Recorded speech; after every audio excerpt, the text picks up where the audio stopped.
राम रक्ष्यामि कश्यप गोत्रोत्पन्नोः वन्दना सुरेश औजा कश्यप गोत्रः ओम तरुणमठये कश्यप गोत्रोत्पन्नोऽहमः स परिवारस्य स कुटुम्बसहितस्य श्रुतिः स्मृतिः प्राणोत्पलप्राप्त्यर्थम् ओम स परिवारस्य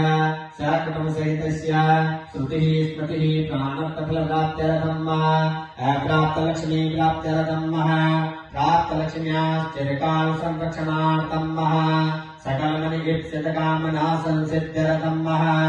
लोकेशपायां राजद्वारेव सर्वत्रयशविजयलाभाति प्राप्त्यर्थम् इह जन्मनि जन्मान्तरेव सकलगलितोपशमनार्थे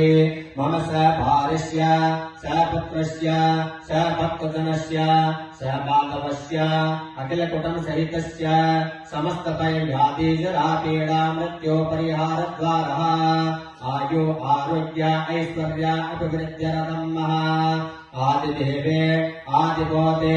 आध्यात्मिक त्रिवित्तापोपशमनार्थम् मम गृहे शोकशान्ते प्राप्त्यर्थम्